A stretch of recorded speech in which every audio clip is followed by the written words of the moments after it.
Salut les anacalypsiens, bienvenue dans cette nouvelle vidéo d'Anacalypsie. Aujourd'hui on se retrouve à nouveau pour une vidéo autour de Demon Slayer. Et cette fois on va faire la review du chapitre 5 qui se nomme Le Journal de Tenjiro, partie 2. Donc on se doute bien qu'on va être dans la continuité de l'entraînement du héros, ce qu'on va voir tout de suite.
Et effectivement, on repart directement dans l'affrontement entre Tenjiro et l'homme masqué.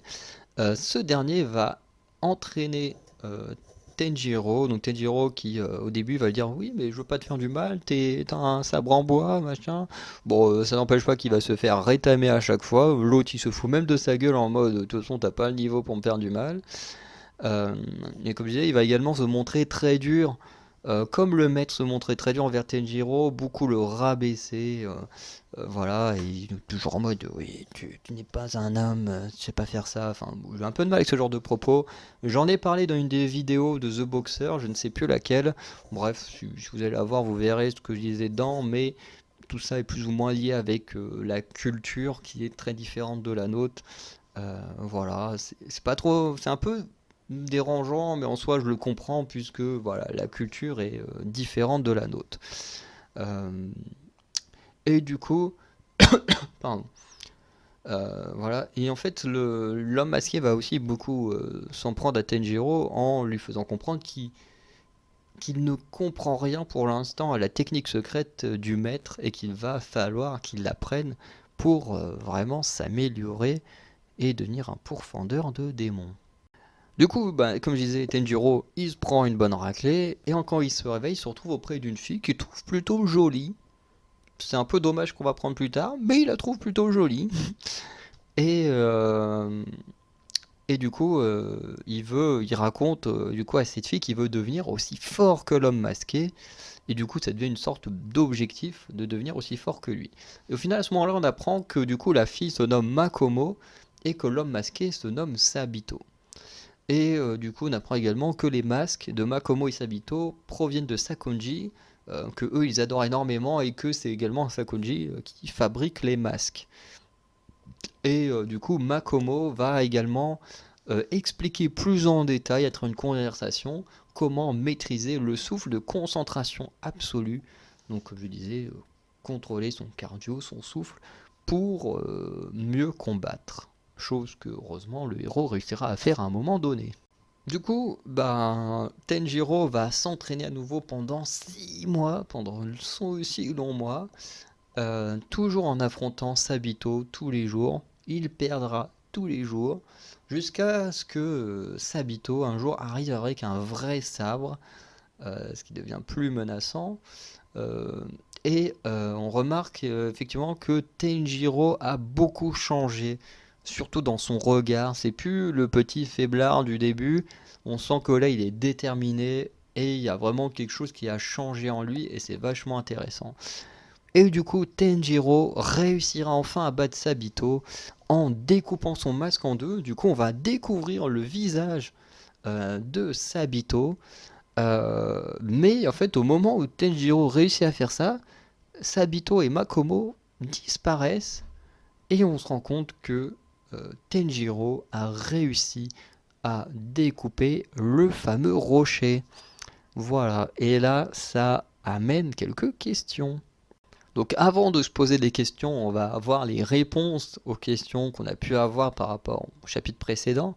Et effectivement, on répond à une question très claire, c'est qui est ce nouveau personnage masqué. Et on découvre que c'est Sabito, que ça a l'air d'être un ancien disciple, voilà, et qu'il a l'air extrêmement puissant. On ne sait pas réellement pourquoi il est là, mais en tout cas, il est présent et il va aider notre héros à s'améliorer et à devenir une meilleure version de lui-même pour aller détruire les démons. Du coup, on passe désormais aux questions que l'on se pose. Du moins, à chaque fois, je dis que l'on se pose, mais en fait, il n'y a que moi qui se pose ces questions, puisque les notes, je les prends tout seul. Donc, on a toujours cette question en provenance... Pardon.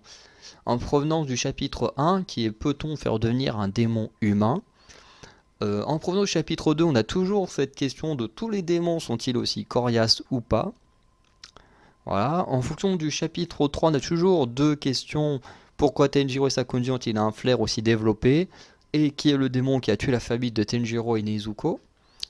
En provenance du chapitre 4, on a toujours deux questions. Donc verra-t-on un jour le visage de Sakonji puisqu'on ne l'a toujours pas vu? Et pourquoi Sakonji dort aussi longtemps? Surtout qu'on a à nouveau 6 mois qui sont passés. Donc ça fait 1 an que Tenjiro s'entraîne. 1 an qu'il tient son journal pour que Nezuko le lise à son réveil. Mais du coup, est-ce que c'est normal que ça fasse 1 an qu'elle dorme? Ou comme je disais dans la vidéo précédente, est-ce que dans des ellipses elle se réveille ou quoi? Je ne sais pas, mais est-ce que c'est normal? Voilà, je pose plein de questions par rapport à son sommeil. Et dans ce chapitre, une question que l'on peut se poser également, c'est qui sont vraiment Sabito et Makomo? Déjà, qu'est-ce qu'ils font là? Pourquoi est-ce qu'ils sont là pendant 6 mois et qu'ils ne bougent pas, qu'ils ne font pas autre chose? Euh, Pourquoi est-ce que Sabito aide à entraîner Tenjiro alors que, que le maître dit qu'il n'y a plus rien à lui apprendre? Mais surtout, la vraie question de qui sont vraiment Sabito, c'est surtout comment ça se fait que d'un coup ils aient disparu comme ça, comme si c'était des fantômes, et que notre ami Tenjiro ait réussi à découper le rocher.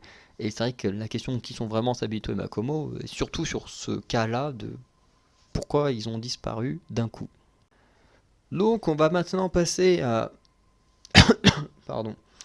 On va maintenant passer au bilan et à la conclusion de la vidéo. Donc encore une fois, on a un chapitre qui est plutôt bon. On en termine avec l'entraînement du héros. Voilà, puisque son entraînement devait s'arrêter au moment où il découpait le rocher. Enfin, techniquement, il ne s'arrête pas encore puisqu'il y a l'épreuve finale, mais du moins, l'entraînement basique est censé s'arrêter. Et du coup, on découvre Tenjiro avec 2 nouveaux maîtres, notamment avec une fille trouve plutôt mignonne, donc ça qu'on peut même se demander est-ce qu'il va du coup avoir une petite romance avec ou pas. Et comme je disais dans le chapitre précédent, c'est un peu dommage que les choses aillent assez vite. On prend pas forcément le temps de créer, enfin de montrer l'évolution des liens entre les personnages. On a l'impression qu'au bout de 6 mois, les relations sont les mêmes qu'au début des 6 mois. Mais en même temps, je trouve ça plutôt bien qu'on aille assez vite parce que ben, c'est pas forcément ce qui nous intéresse le plus dans l'histoire, l'entraînement du héros. Mais voilà, c'est quand même un peu dommage que la création des liens soit un petit peu expédiée. C'est un peu dommage, mais en même temps, c'est pas non plus ce qu'on préfère forcément dans une histoire, ce qui touche à l'entraînement du héros. Bref. On va conclure la vidéo ici. N'hésitez pas à me dire ce que vous avez pensé du chapitre, ce que vous pensez de la vidéo et tout ça. N'hésitez pas à aller voir les autres vidéos de la chaîne, même les autres vidéos des autres chaînes si vous trouvez des choses intéressantes. Sinon, je vous souhaite une bonne journée ou une bonne soirée et je vous dis à très bientôt pour de nouvelles vidéos. Allez, ciao les anacalypsiens.